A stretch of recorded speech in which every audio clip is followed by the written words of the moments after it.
Everybody. Hope you're doing well. Today, we're going to move into the oral argument stage of Supreme Court decision making. We've moved on from agenda setting, we've moved on from briefs. Now we're at the stage where the justices are actually interacting not only with the attorneys that are presenting the argument for each side, but also with one another. And that's a pretty important component here because we get this public display of interaction where most of what we know so far about the court has happened in secret. So we're going to talk about the nuts and bolts of oral arguments, what actually happens, and kind of how they play out a little bit. But we're also going to discuss whether or not they matter and what it might mean for oral arguments to matter. So let's get right into it. When something gets to the oral argument stage, but even before then, when something gets to the agenda setting stage, the justices have a great deal of information. When they grant cert to something and they receive the two legal briefs from the attorneys and any amicus briefs or the views of the Solicitor General, they have a mountain of information at their disposal. So when we reach oral arguments, the justices aren't looking for information that they already have. They're looking for new information. Okay. That means that the oral arguments are not for the attorneys. It seems like they would be, but oral arguments are for the justices. It's for the justices to get clarification on anything that may be unclear as of yet. But it's certainly not a time for attorneys to be presenting their arguments to the justices. That's already been done. They try, but it never really goes anywhere. Really, oral arguments are just an opportunity for the justices to ask questions that are still lingering. So a little bit about what kind of goes on with oral arguments. Every year from October to April, every 2 weeks on Monday, Tuesday, and Wednesday, the court generally hears two arguments, that is two cases, so four attorneys, starting at 10 a.m. You can go online and look at the Supreme Court schedule. It changes. It's generally this first part of the week, every 2 weeks, but it depends on the year. Each attorney gets 30 minutes. Usually, the justices can decide beforehand that they need more time. So, some cases, each side has an hour, but they always decide beforehand. It's not like they can get through the first 30 minutes and be like, oh, you know what? We actually need more time. They know beforehand. This has changed a little bit over time, the 30-minute rule. Once upon a time, it was a little more free-flowing, but now they receive so many petitions and things are so sort of regimented that they really need to restrict it. They stand at this big lectern, kind of a podium type thing in front of the chief. And if you go to the Supreme Court, you can see it. It's pretty cool looking. It's actually got a bunch of lights on it. When a white light goes on, that means 25 minutes have elapsed and the attorney only has 5 more minutes. When a red light goes on, they can't even finish the word that they're in the middle of. They can't finish the sentence. They must immediately stop. So they're pretty serious about it only being 30 minutes for each side. It used to be, before the light system, it used to be that there was a guy that was sitting off to the right side. I think it's the right side. If you're looking at the justices to the right side, and he would stand up when there was 5 minutes left, and then he would sit down when time was up. But, we have electricity now. So before we get into whether oral arguments matter, we might first consider why they matter. So sort of like, what's the kind of theoretical reason that they might matter?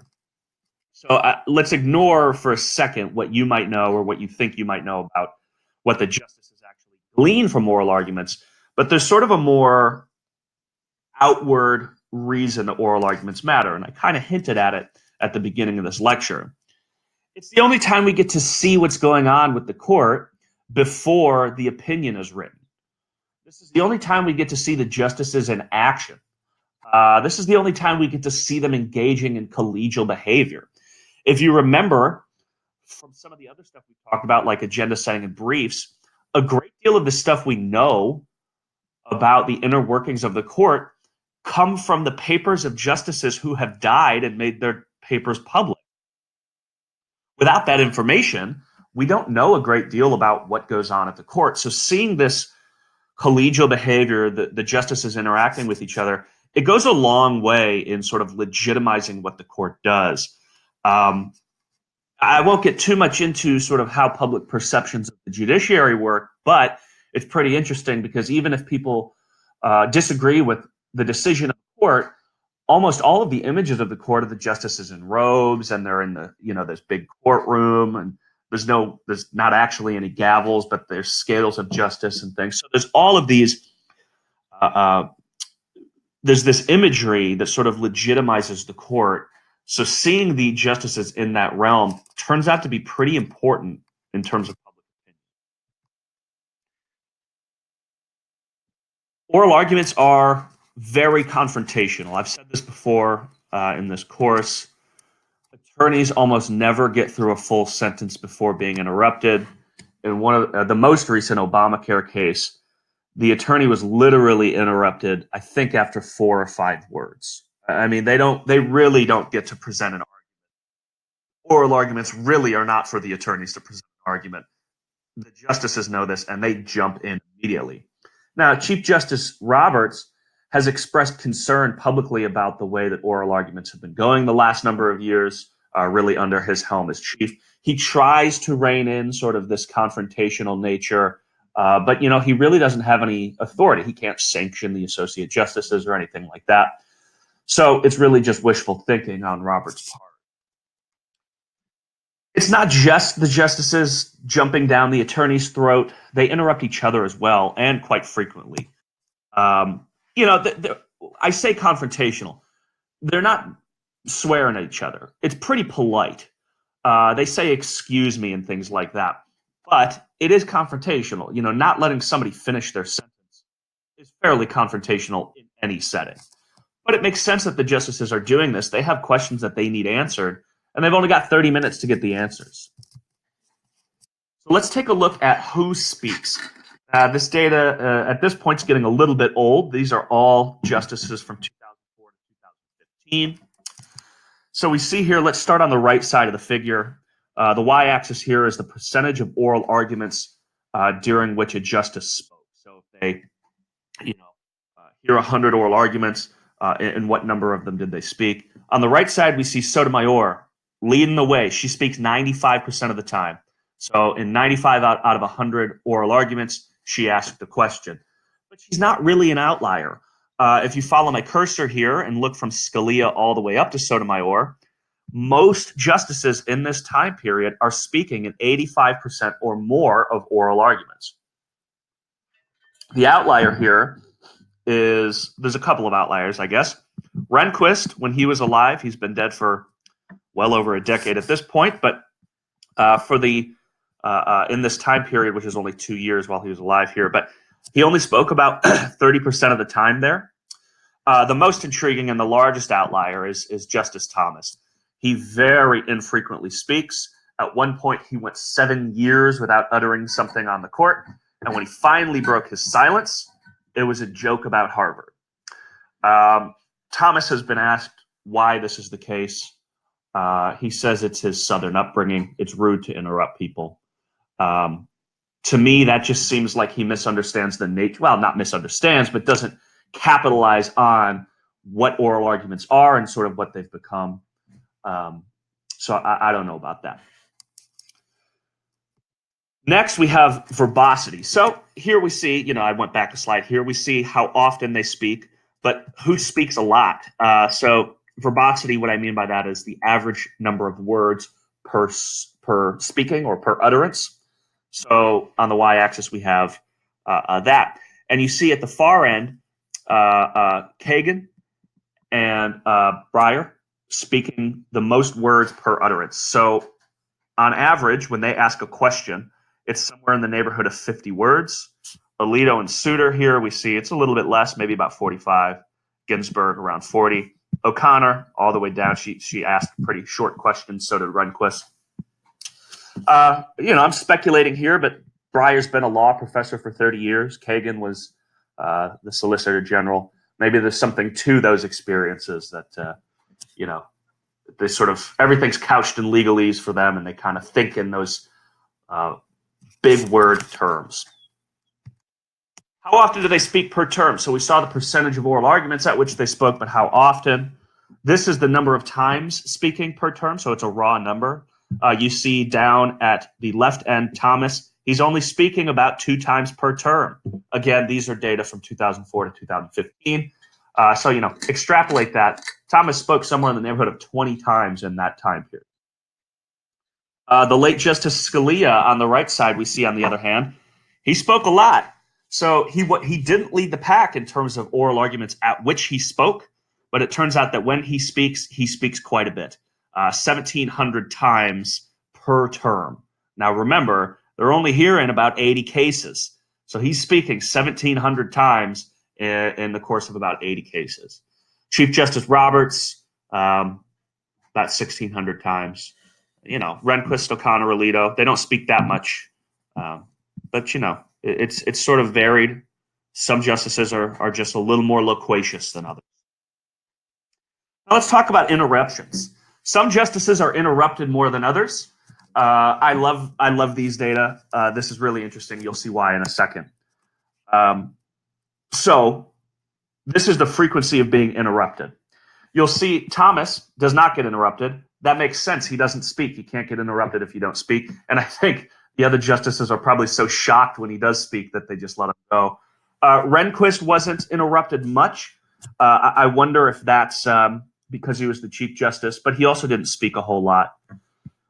Roberts doesn't get interrupted that much. Maybe that's because he's chief. Scalia gets interrupted a lot, and Breyer gets interrupted a lot. It makes sense for Scalia. He speaks a lot. Breyer speaks a lot too, but not as much as Scalia, and he gets interrupted the most. And you'll see why in a second. You'll see why I think these data are kind of funny. Some of the justices interrupt the attorneys a great deal. Again, on the y-axis, we have the frequency of interrupting, but now it's attorneys. Scalia is the interrupter-in-chief, or was the interrupter-in-chief. He interrupted quite a lot, 1,100 times per term. Breyer did too, about 1,000. Thomas, Rehnquist, O'Connor, the people who are kind of quiet on the bench, obviously, they're not interrupting much. But here's the pairings. This is what I keep referring to about why I think these are so funny.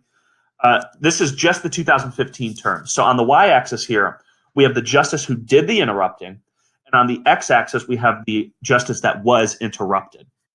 Light squares indicate few interruptions.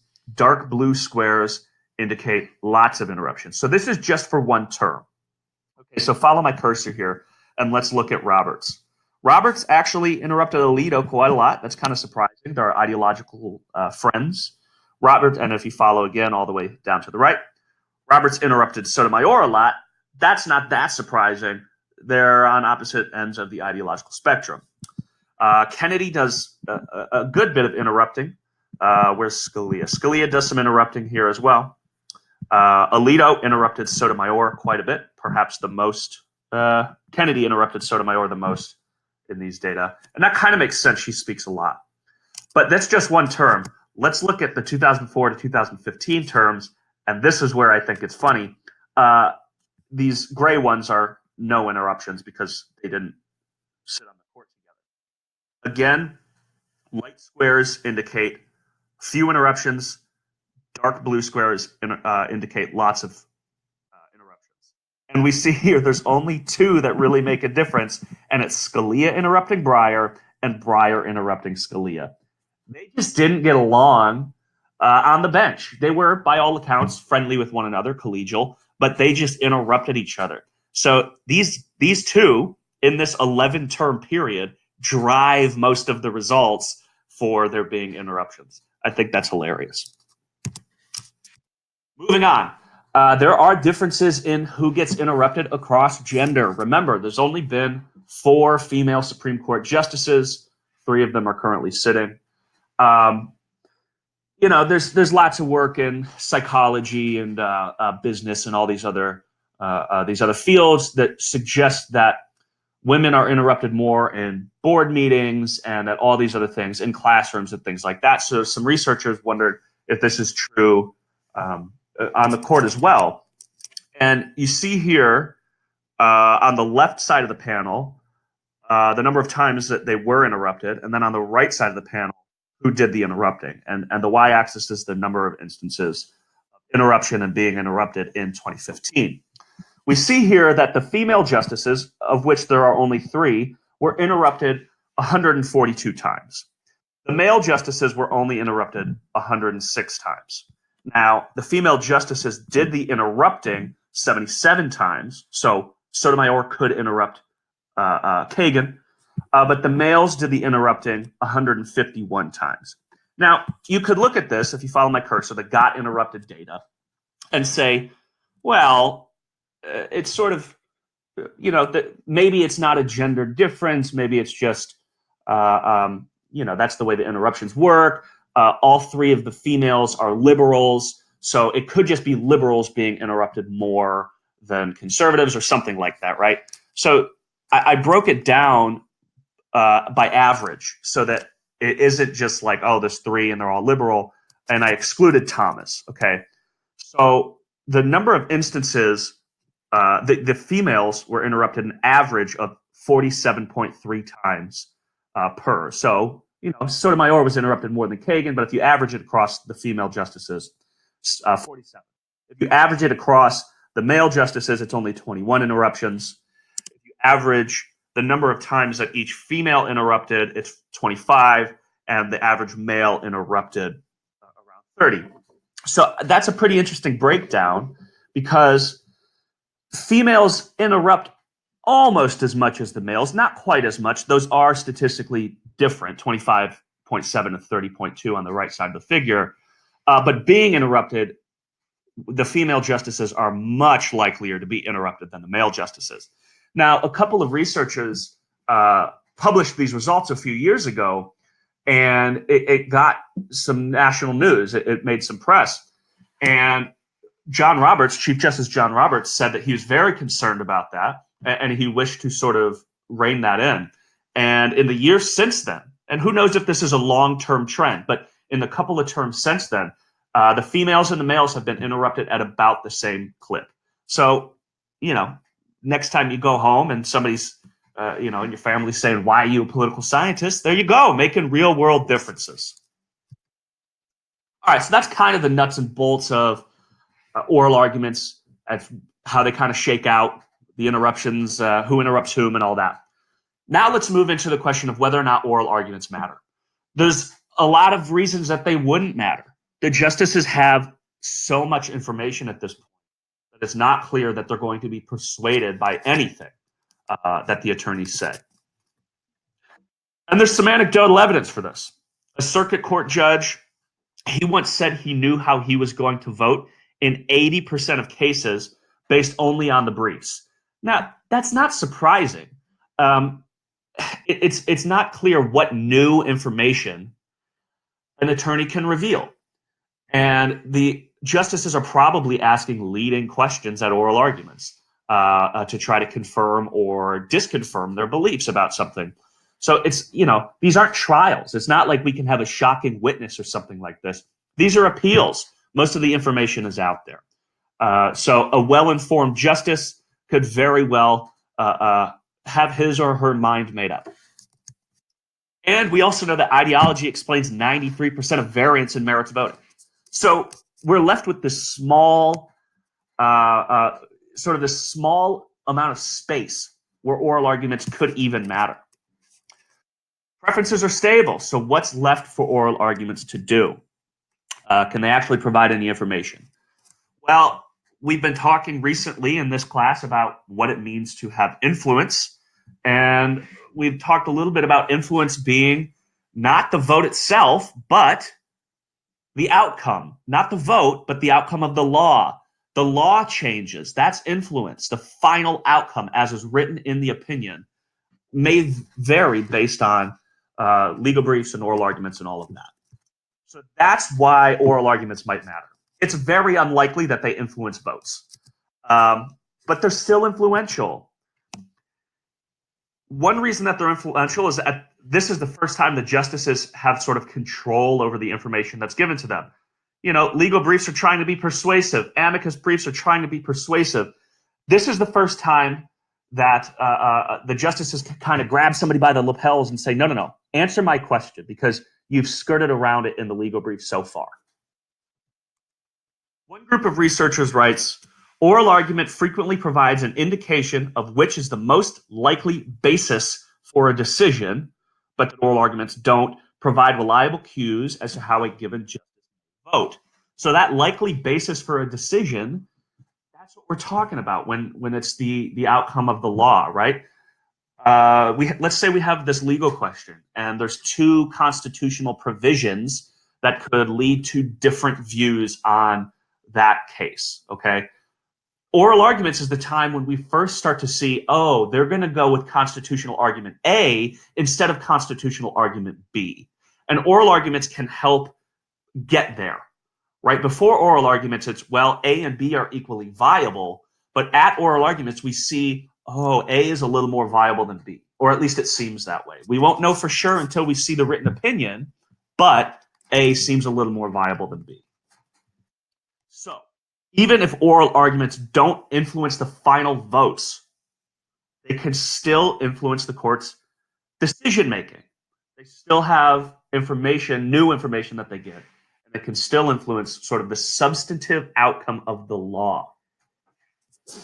They're infrequently going to cause a conservative justice to vote for the liberal cause. But if there are two conservative outcomes, oral arguments might help that conservative justice decide between the two. So that's what I'm always talking about with influence, right? It's votes versus substance. Voting in a conservative way or a liberal way, that's only part of the story, and it's only the first part of the story. There are infinite policy outcomes that are liberal, and there are infinite policy outcomes that are conservative. The attitudinal model, at least that's the tradition that we operate in the most, doesn't really tell us much about those policies. It only tells us the direction that a justice is going to vote. That's why we need the strategic model. And justices can utilize oral arguments, information gained at oral arguments in a strategic way. They can clue us into the policies that are going to be achieved. Okay. So here's the role of oral arguments. Oral arguments matter, and this is the argument in three parts. The first part for oral arguments mattering. Strategic actors need to gather information if they want to make effective policy choices that satisfy their preferred goals. Again, let's say we are talking about a liberal justice, and there's two policy outcomes. One of them is preferred. The justice wants the law to be at his preference. Okay, he has to gain information about what it means for the law to be at his preference. He's not just, oh, I'm just going to vote in a liberal manner. Yeah, but that's not that meaningful. Okay, having preferences is super easy. I've got preferences over what I want for dinner tonight, and I want a hamburger. But there are specifics about what hamburger I'm going to get. I can make one at home. I could go to McDonald's. I can go out to a restaurant, right? I'm voting hamburger all the way, but I've got to decide between those other options. So having the preference over what I'm going to eat is easy. Making that final substantive decision, which, to go back to the court, is policy, that's pretty hard. And I need a lot of information. The justices need a lot of information about what hamburger they're going to eat or what policy they're going to make. Okay. The second part about oral arguments matter is that justices use them as a way to get that information. They're asking attorneys new questions. They're not saying, oh, attorney so-and-so, can you tell me what was in your legal brief? There's no point in that. They already know. So they're saying, you didn't really answer this question in the legal brief, so tell me about this. Again, they have a ton of information, but maybe it's not all of the information. Maybe they need more. So oral arguments gives them the opportunity to ask that information in their own terms. That's an important component. The third part is that if this information that they're gaining at oral arguments for the first time is helpful, it's going to sneak its way into the opinions. They're going to use that information and include it in opinions. So why do they need so much information? It This isn't. I've said this in the last couple of slides. So, gathering information from oral arguments. They want credible information, right? They tend to be pretty good at weeding out biased information, and the briefs are necessarily biased, but the attorneys can't go there and lie to the justices. If you go listen to oral arguments, which you can do on the website oyez.org, a wonderful resource, you'll hear the justices ask questions repeatedly, the same question repeatedly. They'll say, "No, Mr. So-and-so, you didn't answer." And then they'll ask it again. And basically, they keep asking and asking and asking until they get the answer they want.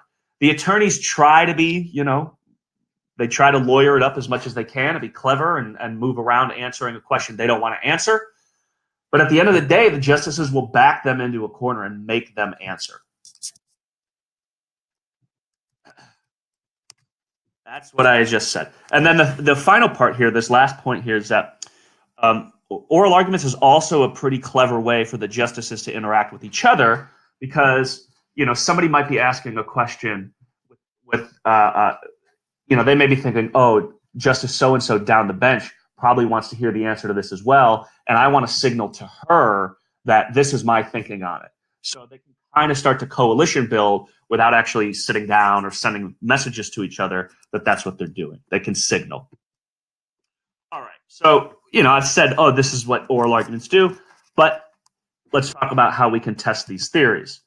If oral arguments are indeed used to gather information, then the justices should ask questions that achieve the following goals. They should help them decide cases that are close to their policy preferences. So, again, to go back to the burger example, they should ask questions like, ooh, which is the cheapest and which is the tastiest, right? Let's get as close as possible to achieving my preference for burgers among the three policies or the three, food options that are out there. The second thing, and this is probably the most important to my mind anyhow, is that the oral arguments or the justices should ask questions at oral arguments that address new information. It doesn't make any sense to ask questions about the briefs. It makes sense to ask questions about stuff not in the briefs. So if the justices are actually using the information that they obtain at oral arguments, the following things should be true. They should use that in their opinions, and the issues brought up for the first time at oral arguments should appear in the opinions, right? So something that appears in briefs makes sense for that to make its way into the opinions. Something that's brought up at briefs and oral arguments makes a lot of sense that makes its way into the opinions. But the idea is that if new information is being gleaned at oral arguments, stuff that only appears in oral arguments, that is, does not appear in the briefs, should also appear in the written opinion. Okay. So this researcher, Johnson, looks at 75 civil liberties cases from the Burger Court.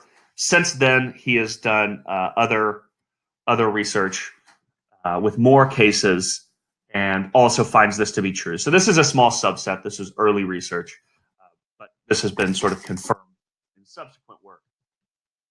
He did a lot of work. I got to give him credit. He read all of the briefs, all of the amicus briefs, and he read all of the oral argument transcripts and the final opinions. So did a lot of work here. He created a coding scheme for all of those documents and was basically coding where information comes from. So he would look at something in the final opinion and say, oh, that came from the litigant brief. Oh, that came from the amicus brief. Oh, that came from oral arguments. Or that came from both the litigant brief and the amicus brief. Or, so on and so forth. So he separated questions, issues, and opinions into constitutional issues, policy issues, and external preferences, okay? So a justice could sit there and ask an attorney, okay, you're arguing that, for instance, this violates the due process of the 14th Amendment. What does that mean, and what does that look like for the 14th Amendment? Right? That's a constitutional issue. Justice in a different case could say, okay, attorney, Congress passed this law, and but then they passed this law. Do they conflict? Right? That's a policy issue. Another question that a justice could ask is, well, Congress is the branch of government that gets to make laws, and we're wondering about what they would think, blah, blah, blah. So there's all these different questions that could arise. And then there's factual issues that are, what does this mean? Finally, there's precedent. Which precedent do you think applies here, Mr. Attorney? And then there's a threshold issue. Let's not worry too much about those. Here's what he finds. Regarding seeking information that's going to help a justice place the policy, the final outcome, as close to their preferred goal as possible, this is what Johnson finds. Justices seem to care more about policy issues and external actor preferences than anything else. So a majority of their questions are about policy issues. This makes sense if a justice is trying to create a policy or a final outcome that meets their preferences. What does a policy that meets their preferences look like? Well, they get to ask the attorneys, not in so many words, but they get to ask and they get some information about that type of thing. In cases with no amicus participation, 40% of the questions focus on policy, and 36% of the questions focus on external actors. What would, preferences of Congress, preferences of the president, things like that. In cases with amici, where they have even more information, that's why he separates out no amici from amici. Amici is just the plural of amicus, by the way. In cases with amici, when they seemingly have more information than in cases without, more questions are focused on policy and fewer questions are focused on external. That's pretty interesting, right? They seem to have more information about the external preferences because outside groups are telling them, and maybe even the Solicitor General is telling them. So they could take that extra time. They don't need to ask those questions. They could take that extra time and ask more about policy to try to place the final policy with their preferred goals. Right? So they're basically, what they're trying to do here, and what this evidence shows us, is that close your eyes and picture the left-right liberal conservative policy continuum. Along there are a number of possible policy placements, right? A final outcome could be dead center between extremely liberal and moderate, or it could be closer to moderate than extremely liberal, right? Asking policy questions at oral arguments shows that the justices are trying to, in that same policy space, they know where their preferred policy is. They're trying to figure out where the other policies are in relation to their preferred policy, okay? But they're also trying to determine, it seems, if their policy is going to piss off Congress. They don't like upsetting Congress, so they're trying to figure out, well, if we do this, then what happens? So it seems that the justices are certainly asking questions to try to gain more information about potential policies that are out there. Okay, next step. In regards to asking questions that raise unique information, that is something that has been brought up for the first time at oral arguments. It wasn't talked about in the briefs. In cases with no amici, 20% of questions focus on things in the briefs. That is to say, 80% of questions are new. They're novel. They're not asking clarifications on things that are in the briefs. 80% of questions raise unique information. In cases with amici, a few more are related to the things in the briefs, about 23%, which brings the other value down to 77. Those are pretty similar values. One reason this could be is because the outside briefs raise things in the merits briefs that the justices do want clarification. So it might cue them to things in the briefs that are like, oh, actually, we should ask about that. So it seems that the justices are trying to get information beyond what the legal and the amicus briefs are giving them. They have that info. They want new info. If we combine the last slide with this slide, almost 100% of questions about policy preferences or about external actors are new. Almost all of the questions about policy were never raised in the briefs to begin with. So if you combine those two goals, right, trying to locate policy relative to their preference, and trying to get new information. That's like most of what they're doing when they're asking questions. They're really focused on getting new policy information. Okay, so that's what they do in oral arguments. The next question was whether they actually use that information, right? So if oral arguments, if you remember the logic, if oral arguments matter, they'll actually use this information. Otherwise, they're just blowing smoke. So regarding whether the justices use this information, in cases with no amici participation, no amicus participation, the majority opinion, on average, invokes 0.96 issues found only in the briefs.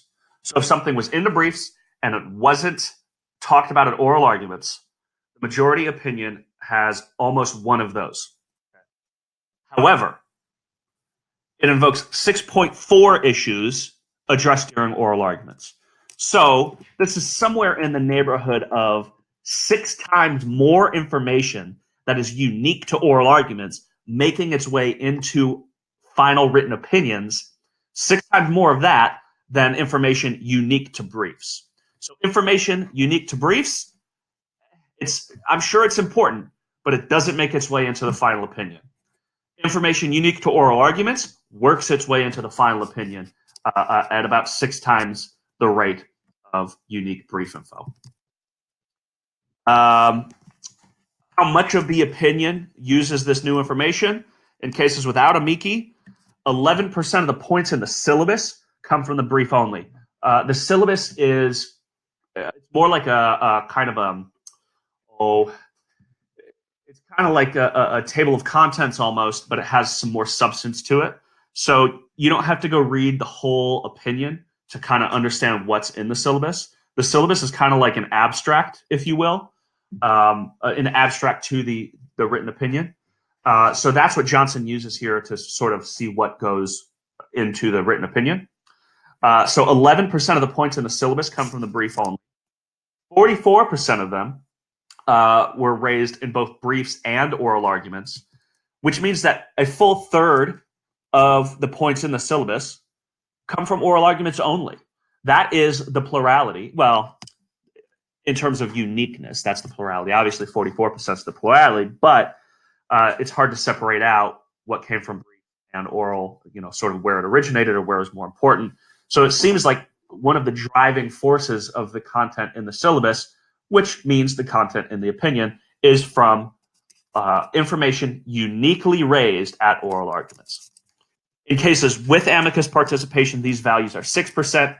This is great. 6% from the legal brief only, nothing from the amicus only. They never use the amici as unique information. Seemingly, that means amicus participation is always supportive of something else. So they never draw directly from the amicus and only the amicus. 8% here comes from the legal and amicus briefs combined. 25% comes from oral arguments only. And then, obviously, the remainder there comes from one of the briefs and oral arguments. But nevertheless, a full quarter of the points in the syllabus are coming only from oral arguments. So they're raising new arguments at oral, they're raising new points at oral arguments, and they're using them. And not only are they using them, but those new points constitute a very meaningful percentage of the information in the written opinions. Okay.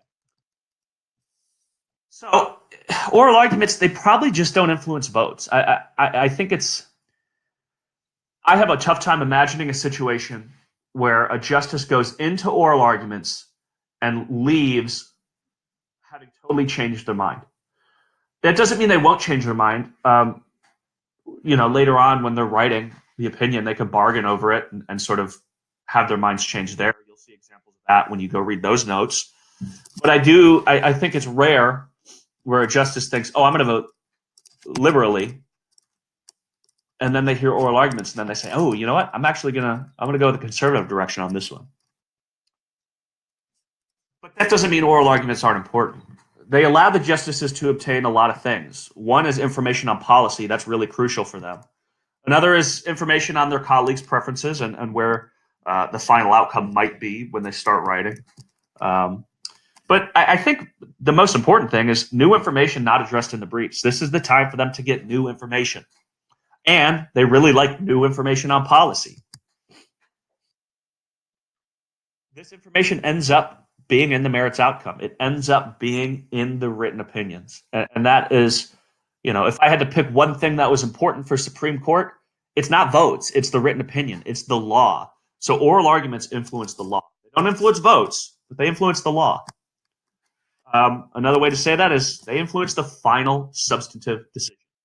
Okay, we're deciding between abortion policies. Let's say we can ban it across the board.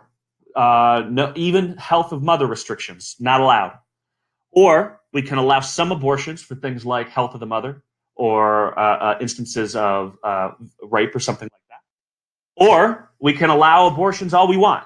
Right? Those are three policies, right? There's many, many more in between those. But what oral arguments do is allow the justices to decide between those. So those first two I listed, ban all abortions no matter what, allow them only in extreme circumstances, those are fairly conservative. The first one's obviously conservative. The second one is still a conservative outcome. Oral arguments allow the justices to adjudicate between those two. Which one is closest to their policy preferences? And what does it mean? How do we write an opinion that achieves the preference we want? So let's say the justices don't want to ban them across the board. They only want to allow them in extreme circumstances, though. They have to figure out how to write an opinion that does that. So asking attorneys that at oral arguments is a really great way to get information on how to write that opinion and how to achieve that policy. So oral arguments, that's what they do. They influence the law. They allow the justices to sort of pick which version of the law out of a set of hypothetical legal outcomes, which particular legal outcome most closely aligns with their policy preference. Okay? And that's what oral arguments do.